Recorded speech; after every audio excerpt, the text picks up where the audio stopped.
వధువుగానే మారిపోవే ఈ క్షణం స్వయంవరం ఇవాళ సంబరం. Hello friends, welcome back again in नाशिकचा भाऊ. सो येस, नवीन वर्ष सुरू होण्याआधी आणि 2025 संपण्यापूर्वी काहीतरी ॲडव्हेंचर करायचा विचार आला होता डोक्यात.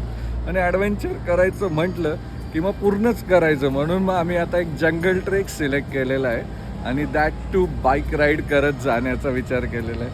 जंगल ट्रेक म्हटल्यावर तुम्हाला एक आयडिया आलीच असेल की आम्ही चाललेलो आहे वसोटा जंगल ट्रेकला. येस, सो या व्हिडिओमध्ये कॅम्पिंग, बोटिंग, ट्रेकिंग सगळं काही असणार आहे. त्याच्यामुळे पूर्ण व्हिडिओ बघा शेवटपर्यंत.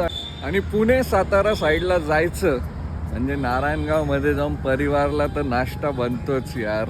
आपल्या सगळ्याच व्हिडिओमध्ये तुम्हाला परिवार बघायला मिळणार आहे. कारण माझं कायम रेकमेंडेशन असतं ते की तुम्ही ह्या हायवेला जर येणार आणि ब्रेकफास्टचा वेळ असेल ना तर नक्की परिवारला येऊन ब्रेकफास्ट करा. खूप छान आहे इथला कढीवडा.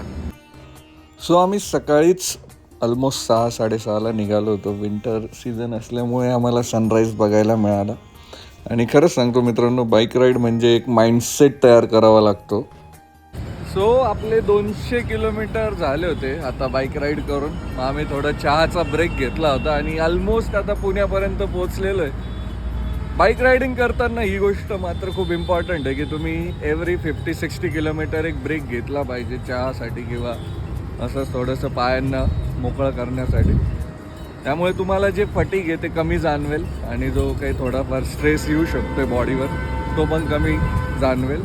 सो ब्रेक घेत घेत मला असं वाटतं बाईक रायडिंग जर तुम्ही लाँग टूर करणार असाल बाईकवर तर दिस इज जस्ट अ सजेशन.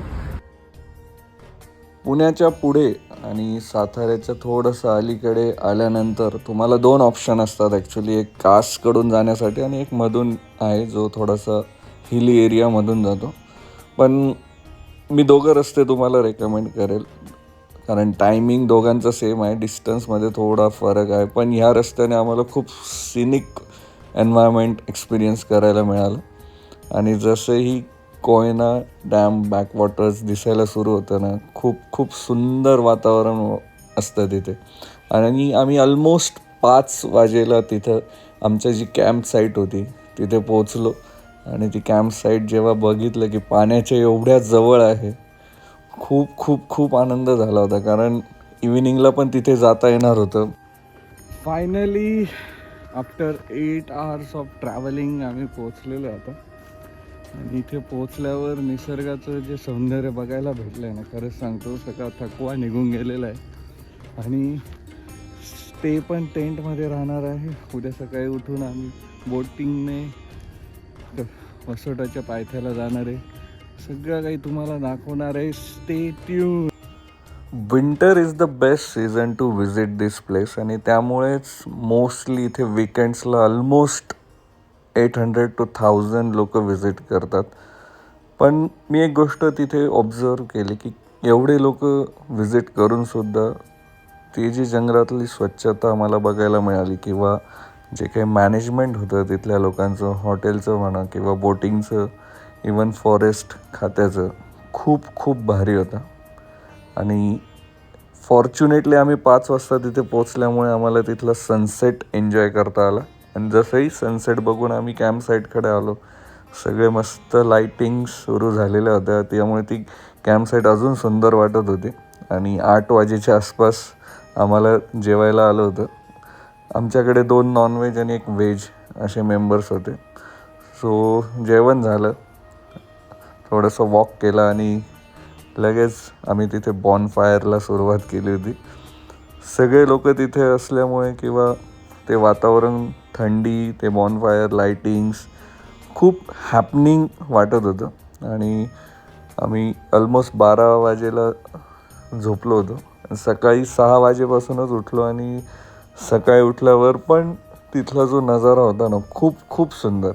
मी उठून लगेच पाण्याकडे गेलो कारण मला तिथे पाण्याजवळ जायला खूप जास्त आवडत होतं. खूप सिनिक एन्व्हायरमेंट वाटत होतं तिथे. खूप रिफ्रेशिंग होतं ती जागा. Good morning from Vasota base camp. Yes, आता आपण बोटिंग करणार आहोत आणि वसोटा फोर्टकडे जाणार आहोत. मस्तपैकी मॉर्निंग झालेली आहे कॅम्प साईटवर. नाश्ता वगैरे झाला आहे, चहा झाला आहे आता. आणि आता मस्त फ्रेश होऊन आम्ही बोटिंगची वाट बघतोय. आमची बोट आली की आम्ही लगेच निघू. सो ऑलमोस्ट अजून 15-1 मिनटं आहेत बोट यायला. तोपर्यंत मस्तपैकी कोयना डॅमच्या बॅकवॉटर्स एन्जॉय करतो. काय सिनिक वातावरण आहे तुम्हालाही दाखवतो. आणि जसं मी तुम्हाला सांगितलं आमची बोट आली, तिथे ती एक गोष्ट छान होती की प्रत्येक कॅम्प साईटला आहे ना बोट त्या कॅम्पच्या जवळ जात होती. म्हणजे तुम्हाला कुठे दुसरीकडे जाण्याची गरज नव्हती. तुमच्या कॅम्प साईट जवळच बोट येत होती तुम्हाला घ्यायला. आणि आमच्या साईटवर ऑलमोस्ट 22 लोक होते. त्यामधले 16 ह्या बोटवर बसले आणि उरलेल्या लोकांना दुसरी बोट बोलवली होती त्यांनी. आणि जसंही तुम्ही तुमची बोटिंग स्टार्ट करतात, माय गॉड, म्हणजे मे बी तुम्हाला असं वाटेल की खूप जास्त बोलतोय मी, पण खरंच आपण हा व्ह्यू बघण्यासाठी केरळ किंवा नैनिताल अशा ठिकाणी जातो, पाणी आणि माउंटन्स. पण ऑलमोस्ट त्या लेवलचंच होतं हा जो एक्सपिरियन्स होता तो. खूप सुंदर. म्हणजे आपण तपोळा किंवा याबद्दलही जे ऐकतो ना, ते सगळे जे काही आहे, even Vasota for that matter, हे सगळे कोयना डॅम जो आहे महाराष्ट्रातला सगळ्यात मोठा डॅम, त्याच्या बॅकवॉटर्सलाच आहे हे सगळे स्पॉट. आणि तो बोटिंग एक्सपिरियन्स एवढा भारी आहे ना, म्हणजे ऑलमोस्ट 1 ते 1.5 तास तुम्ही बोटमध्ये असतात. आणि जे काही अनुभव तुम्हाला येतो ना बोटिंग करताना, खूप भारी, खूप सिनिक. म्हणजे तुम्ही फोटोज काढणार, व्हिडिओज काढणार, पण किती साचवणार ते डोळ्यात ते सौंदर्य, असं होऊन जातं तुम्हाला. ही सगळीच जे पॅकेज होतं ना ते खूप भारी. म्हणजे ऑलमोस्ट 1200 समथिंग आम्हाला होतं, ज्यामध्ये हे boating, camping, food, even trek झाल्यानंतरचा लंचचा डब्बासुद्धा त्यांनी आम्हाला दिला होता, ब्रेकफास्ट, हे सगळं त्याच्यात इन्क्लूड होतं. इवन जंगलमध्ये एंट्रीची जी काही फीज होती ती सुद्धा इन्क्लूड होती.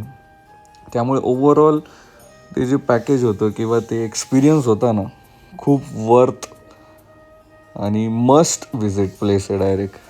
म्हणजे ज्यांना ट्रेकिंग आवडतं, ज्यांना असं जंगल ट्रेल आवडतात किंवा बोटिंग आवडते, कॅम्पिंग आवडते, कुठलंही डिपार्टमेंट तुम्हाला आवडत असेल ना यामधलं, तुम्ही तिथे विजिट करू शकतायत. आणि जसे आम्ही तिथे पोहोचलो तर सगळ्यात पहिले तर तुमचे सगळे बॅग्स वगैरे चेक होतात. तुमच्या बोटचा नंबर, तुमच्या बोटवर आलेल्या लोकांचे काउंट वगैरे, इवन तुमच्याकडून प्लास्टिक वगैरे या सगळ्या गोष्टींचा काउंट घेतला जातो. आणि 500 रुपीज डिपॉझिटसुद्धा घेतात ते. जर सपोज तुमच्या बॅगमध्ये 10 प्लॅस्टिकच्या वस्तू आहेत आणि एक जरी कमी आली येताना, तर ते 500 रुपये तुम्हाला फाईन बसेल. त्यामुळे तुम्हाला पूर्ण जंगलात किंवा डोंगरावर कुठेच तुम्हाला प्लास्टिक असं दिसणार नाही फेकलेलं. इवन तिथे जे काही पाण्याचे थोडेफार झरे आहेत ना, तिथेसुद्धा त्यांचे फॉरेस्ट गार्ड्स उभे असतात. ते हात धुवू देत नाही किंवा चेहरा धुवू नाही देत, कारण ते पाणी पिण्यासाठी वापरतात. इवन आपणसुद्धा ते बॉटलमध्ये भरून पिऊ शकतो. आणि तो जंगल ट्रेक जेव्हा सुरू होतो, खूप भारी वाटतं, खूप भारी एक्सपिरियन्स आहे. प्रॉपर जंगलातनं आपण जात असतो आणि ऑलमोस्ट 2 ते 3 किलोमीटर जंगलातनं जायचं आहे. आणि त्यानंतर मग आपला ॲक्च्युअल जो ट्रेक आहे 3 ते 4 किलोमीटरचा, तो चालू होतो. मी सजेस्ट करेल की हा मॉडरेट लेवलचा ट्रेक जरी असला ना, तरी एनर्जी बऱ्यापैकी लागते तुम्हाला. आणि almost 2.5 hours to be very precise तुम्हाला लागेल वरती पोचण्यासाठी. पण वरती पोचल्यावर जेव्हा आपण टिफिन खातो आणि तो सगळा नजारा बघतो ना, खूप खूप सुंदर. म्हणजे पूर्ण थकवा तुमचा निघून जाईल तिथे वरती गेल्यानंतर. ऑफकोर्स ज्यांना माउंटन्स, ट्रेकिंग ह्या गोष्टी आवडतात हे त्यांच्यासाठी आहे. मे बी काहींना ते असंही वाटेल की एवढं वरती एफर्ट्स घेऊन जायचं आणि डोंगर बघायचे फक्त. सो त्या लोकांसाठीच मी हे सजेस्ट करतो आहे, ज्यांना माउंटन्स, ट्रेकिंग वगैरे आवडतं. अदरवाईज तुम्ही जंगल ट्रेक किंवा जंगल ट्रेलपर्यंत येऊन परतही जाऊ शकताय. कारण जंगल ट्रेलपर्यंत तर मला असं वाटतं सगळ्यांनाच आवडेल, कारण निसर्गाचं सौंदर्य अनुभवायला जे मिळतं ना इथे खूप बेस्ट. म्हणजे बोटिंग असू द्या किंवा तो जंगल ट्रेल असू द्या, सगळ्याच गोष्टी 10/10 आहे. फक्त इथे तुम्हाला टॉपला जायचं की नाही हा सर्वस्व तुमचा डिसिजन असेल. मला तर खूप जास्त आवडला होता हा ट्रेक, पूर्ण ट्रेक जो होता तो.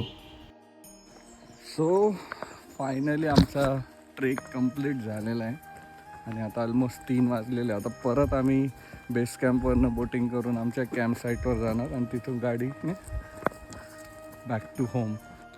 बेस्ट पार्ट असा असतो की बोटवर तुमच्यासोबत जे बोट चालवणारे असतात ते सोबत येतात, ट्रेकिंगला पण सोबत येतात आणि तुम्हाला सगळ्यांना ते परत घेऊन परत बोटमध्ये बसवतात आणि परत तुमच्या कॅम्प साईटवर घेऊन येतात. त्यामुळे ती गोष्ट खूप भारी वाटली मला, कारण सगळं त्यांच्याकडे रेकॉर्ड्स असतात फॉरेस्ट खात्याकडे, कोणासोबत कोण आलेले, किती लोक आलेले आहेत आणि ते रिस्पॉन्सिबल असतात त्या गोष्टीसाठी. सो आमची बोट आलेलीच होती आणि लगेच आम्ही निघालो. ऑलमोस्ट 1 ते 1.5 तास लागला परत आम्हाला आणि बेस कॅम्पवर येत येत 5 वाजून गेले होते आणि लगेच बॅग उचलली आणि नाशिकच्या प्रवासाला आम्ही सुरू केलं होतं. कारण 5 वाजता तिथून निघून 380 किलोमीटर्स यायचं म्हणजे भरपूर मोठी टास्क होती माझ्यासाठी, पण आम्ही ती अचीव केली. सो कसा वाटला तुम्हाला हा व्हिडिओ मला नक्की कमेंट बॉक्समध्ये सांगा. Thank you so much for watching.